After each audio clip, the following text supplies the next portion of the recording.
టాలీవుడ్ లో ఈ మధ్య కాలంలో వరుసగా పెళ్లి శుభవార్తలు వినిపిస్తున్నాయి. ఇటీవలే విజయ్ దేవరకొండ రష్మిక మందన వివాహం దేశవ్యాప్తంగా హాట్ టాపిక్ గా మారింది. అలాగే తాజాగా అల్లు శిరీష్ కూడా వివాహ బంధంలోకి అడుగుపెట్టారు. ఇప్పుడు టాలీవుడ్ లో మరో జంట పేరు చర్చకు వస్తుంది. దర్శకుడు నటుడు తరుణ్ భాస్కర్ మరియు హీరోయిన్ ఈషా రెబ్బా త్వరలోనే పెళ్లి చేసుకోబోతున్నారనే వార్తలు సోషల్ మీడియాలో వైరల్ అవుతున్నాయి. పెళ్లి చూపుల్ సినిమాతో దర్శకుడిగా మంచి గుర్తింపు తెచ్చుకున్న తరుణ్ భాస్కర్ తర్వాత ఈ నగరానికి ఏమయ్యింది వంటి సినిమాలతో యువతలో ప్రత్యేకమైన ఇమేజ్ సంపాదించుకున్నారు. ఇటీవలే కాలంలో మాత్రం ఆయన నటుడిగా ప్రేక్షకులకు దగ్గరవుతున్నారు. ఇటీవలే వచ్చిన ఓం శాంతి శాంతి శాంతి సినిమాలో తరుణ్ భాస్కర్ ఈషా రెబ్బా కలిసి కనిపించారు. చాలా కాలంగా వీళ్ళిద్దరు రిలేషన్ లో ఉన్నారనే ప్రచారం కూడా సోషల్ మీడియాలో జరుగుతుంది.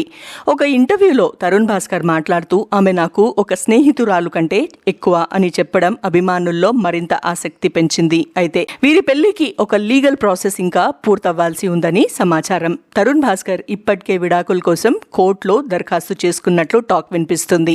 విడాకుల ప్రక్రియ పూర్తయిన తర్వాతే ఈషా రెబ్బాతో ఆయన వివాహం జరుగునని సినీ వర్గాల్లో చర్చ జరుగుతుంది. అయితే ఈ విషయంపై ఇప్పటి వరకు ఈ ఇద్దరు అధికారికంగా స్పందించలేదు. అయినా త్వరలోనే ఈ జంట నుంచి ఒక గుడ్ న్యూస్ వస్తుందేమో అని అభిమానులు ఆసక్తిగా ఎదురుచూస్తున్నారు.